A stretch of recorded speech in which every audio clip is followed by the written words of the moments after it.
नमस्कार। स्वागत है आपका हमारे चैनल द बेस्ट टीचर्स पर, जो कि रिवीजन के लिए सबसे बेस्ट चैनल है। नमस्कार। आज हमारे पास स्रोतों का एक बड़ा ही दिलचस्प ढेर है, एक जनरल स्टडीज प्रैक्टिस सेट से जुड़े नोट्स। अच्छा, तो चलिए इस सफर को शुरू करते हैं। पहला पड़ाव है कला और संस्कृति। यहाँ एक सवाल तीजन बाई पर है। हाँ, पंडवानी। बिल्कुल। इसमें लिखा है कि वो छत्तीसगढ़ की पंडवानी कला के लिए मशहूर है। ये तो खैर ज्यादातर लोग जानते ही होंगे। ये तो कॉमन नॉलेज है, लेकिन उनके पुरस्कारों को लेकर एक दिलचस्प सुधार है नोट्स में। अच्छा। हाँ, सवाल में लिखा है कि उन्हें पद्म विभूषण 2015 में मिला, ठीक है। जिसे नोट्स में काटकर 2019 किया गया है। ओके। लेकिन जो बात गौर करने वाली है वो ये है कि ये सिर्फ एक तारीख का सुधार नहीं है।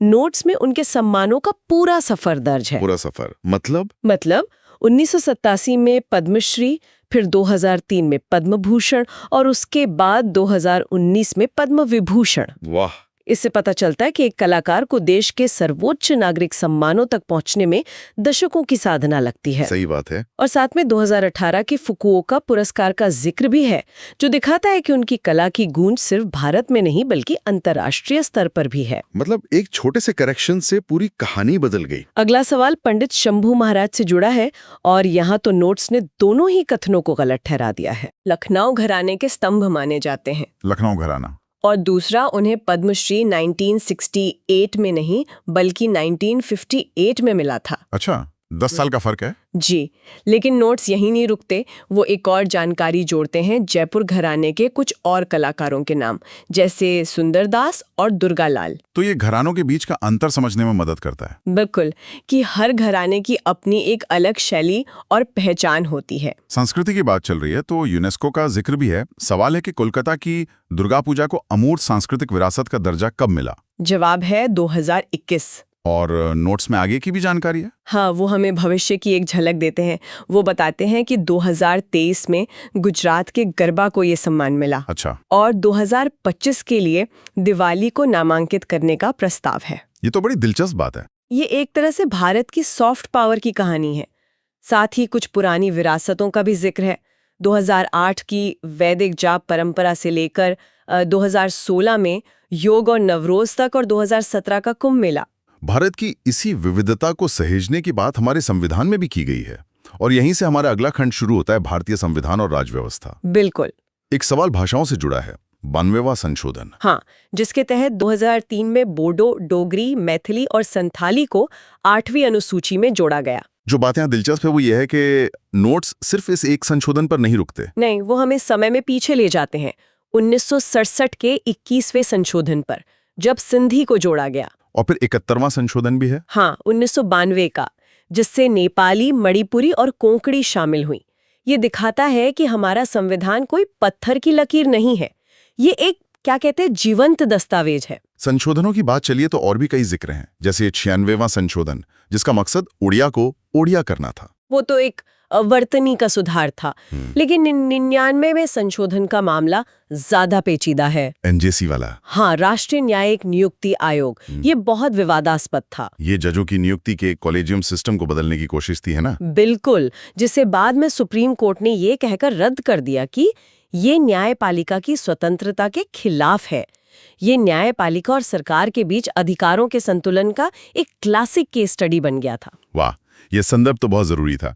इसी के आगे 100वें से 103वें संशोधन तक की एक पूरी लिस्ट है। हाँ, और अगर आप इन संशोधनों को एक साथ देखें, 101वां जीएसटी, 100वां बांग्लादेश समझौता, बिल्कुल, 102वां ओबीसी आयोग को संवैधानिक दर्जा और 103वां ईडब्ल्यूएस आरक्षण, तो ये 2014 से 2019 के दौर की भारत की 3 बड़ी प्राथमिकताओं को दिखाते हैं। आर्थिक सुधार, विदेश नीति और सामाजिक न्याय। एकदम सही। ये सिर्फ कानून में बदलाव नहीं, बल्कि उस दौर की राष्ट्रीय दिशा का एक नक्शा है। राज्यों को दिए गए विशेष अधिकारों पर भी एक सवाल है, अनुच्छेद 371A, जो नागालैंड से संबंधित है। हाँ, और अक्सर लोग इसे अनुच्छेद 370 से कंफ्यूज कर देते हैं। तो इनमें बुनियादी फर्क क्या है? देखिए, अनुच्छेद 370 जम्मू कश्मीर को एक बहुत ही अलग और व्यापक स्वायत्तता देता था, जबकि 371 और उसके अलग अलग हिस्से जैसे A, B, C हैं। हाँ, नोट्स में पूरी लिस्ट है। बिल्कुल, 371B असम के लिए, 371C मणिपुर, F सिक्किम के लिए, G मिजोरम के लिए। ये सब कुछ राज्यों के खास आदिवासी रीति रिवाजों, भूमि अधिकारों या स्थानीय प्रशासन को बचाने के लिए है। मतलब वन साइज फिट्स ऑल वाला फॉर्मूला नहीं है। बिल्कुल नहीं। और इस खंड के आखिर में केंद्रीय सतर्कता आयोग यानी CVC का जिक्र है, जिसकी स्थापना संथानम समिति की सिफारिश पर हुई थी। हाँ, नोट्स बताते हैं कि समिति 1962 में बनी और CVC 1964 में, और इसके पहले अध्यक्ष N श्रीनिवास राव थे। और ठीक इसी के साथ एक और जानकारी दी गई है कि CBI की स्थापना 1963 में हुई। तो ये दोनों संस्थाएं लगभग एक ही समय पर बनी। हाँ, जो शायद दिखाता है कि 60 के दशक में भ्रष्टाचार को एक बड़ी राष्ट्रीय समस्या के तौर पर देखा जाने लगा था। अब थोड़ा और पीछे चलते हैं इतिहास के पन्नों में। चलिए। हिंदुस्तान रिपब्लिकन एसोसिएशन HRA का गठन 1924 में हुआ। ये एक सीधा सा तथ्य है, लेकिन नोट्स इसे एक कहानी में बदल देते हैं। बिल्कुल। नोट्स बताते हैं कि इसका गठन कानपुर में सचिंद्र सान्याल ने किया था, लेकिन असली मोड़ 1928 में आता है, दिल्ली के फिरोजशाह कोटला में। हाँ, जब भगत सिंह और उनके साथियों के प्रभाव में इसका नाम बदलकर हिंदुस्तान सोशलिस्ट रिपब्लिकन एसोसिएशन कर दिया गया, HSRA। और ये सोशलिस्ट शब्द का जुड़ना सिर्फ एक नाम का बदलाव नहीं था, ये क्रांति की दिशा में एक वैचारिक बदलाव था। अब मकसद सिर्फ आजादी नहीं, बल्कि एक समाजवादी भारत का निर्माण था। और HRA ने ही 1925 में काकोरी क्रेन एक्शन को अंजाम दिया था। हाँ, नोट्स में 9 अगस्त 1925 की तारीख और उसके बाद राम प्रसाद बिस्मिल, अशफाक उल्लाह खां, राजेंद्र लाहिड़ी और ठाकुर रोशन सिंह की फांसी का जिक्र है। ये घटनाएं उस दौर के युवाओं के जुनून को दिखाती हैं। इसी जुनून से जुड़ी एक और घटना है जॉन सॉन्डर्स की हत्या। सवाल है कि ये क्यों हुई? जवाब है लाला लाजपत राय की मौत का बदला लेने के लिए, जिनकी मृत्यु साइमन कमीशन का विरोध करते हुए लगी लाठियों से हुई थी। बिल्कुल। ये सिर्फ एक अधिकारी की हत्या नहीं थी, ये ब्रिटिश राज के सम्मान पर एक सीधी चोट थी और इसने भगत सिंह को पूरे देश का हीरो बना दिया। अब गांधीवादी आंदोलनों की ओर बढ़ते हैं। नमक सत्याग्रह, जिसे सविनय अवज्ञा आंदोलन भी कहा जाता है। नोट्स में इसकी पूरी यात्रा का विवरण है। हाँ, और वो आंकड़े कहानी कहते हैं। 12 मार्च से 6 अप्रैल 1930, पूरे 24 दिन, 241 मील की पैदल यात्रा। ये सिर्फ नमक बनाने की घटना नहीं थी। नहीं, ये आत्मनिर्भरता और ब्रिटिश कानून की शांतिपूर्ण अवहेलना का एक शक्तिशाली प्रतीक था। और एक कम ज्ञात तथ्य जो नोट्स में है वो ये कि जब गांधी जी को गिरफ्तार कर लिया गया तो आंदोलन का नेतृत्व बदरुद्दीन तैयब जी और सरोजनी नायडू जैसे नेताओं ने संभाला। अच्छा, तो ये आंदोलन किसी एक व्यक्ति पर निर्भर नहीं था? बिल्कुल नहीं। और इसी आंदोलन का नतीजा था 1931 का गांधी-इरविन समझौता। हाँ, जिसके बारे में नोट्स में सरोजनी नायडू की एक बहुत मशहूर टिप्पणी का जिक्र है, 2 महात्माओं का मिलन। इसे दिल्ली समझौता भी कहते हैं ना? जी हाँ, ये समझौता दिखाता है कि ब्रिटिश सरकार कांग्रेस को एक ऐसी राजनीतिक शक्ति के रूप में देखने लगी थी जिसे नजरअंदाज नहीं किया जा सकता था। हालांकि क्रांतिकारियों ने इसकी आलोचना भी की थी। हाँ, क्योंकि इसमें भगत सिंह जैसे राजनीतिक कैदियों की रिहाई की कोई बात नहीं थी। इतिहास से निकलकर अब विज्ञान की दुनिया में आते हैं। चलिए। भौतिकी का एक सवाल है, एक समान चुंबकीय क्षेत्र में प्रेरित धारा की दिशा कैसे पता की जाती है? जवाब है फ्लेमिंग का दाएं हाथ का नियम। नोट्स इससे समझाते भी हैं। हाँ, और उससे याद रखने का एक आसान तरीका भी बताते हैं। अंगूठा चालक की गति मतलब मोशन, तर्जनी चुंबकीय क्षेत्र फील्ड, और मध्यम उंगली प्रेरित धारा मतलब करंट। ये FBI की तरह है, force, B field, I current. ये तो बहुत आसान हो गया। बिल्कुल। ये दिखाता है कि कैसे जटिल वैज्ञानिक सिद्धांतों को सरल नियमों में बांधकर समझा जा सकता है। रसायन विज्ञान में अयस्कों यानी ओर्स पर एक सवाल है। मेलाकाइट तांबे का अयस्क है, लेकिन नोट्स में अयस्कों की एक लंबी लिस्ट दी हुई है। हाँ, और शायद एक परीक्षा के लिए ये सब याद रखना जरूरी हो, लेकिन एक सामान्य जानकारी के लिए इसमें से कुछ दिलचस्प उदाहरण चुने जा सकते हैं। जैसे पारे का अयस्क सिनाबार है, जिसका नाम सुनते ही कुछ रहस्यमयी सा लगता है, या एल्यूमिनियम का बॉक्साइट जो हमारे रोजमर्रा की चीजों में इस्तेमाल होता है। ये लिस्ट हमें बताती है कि धरती के गर्भ में छिपे ये खनिज हमारी आधुनिक दुनिया की नींव है। जीव विज्ञान में मेडिकल टेस्ट पर सवाल है। ये मिलान सीधे सीधे हमारी सेहत से जुड़ा है।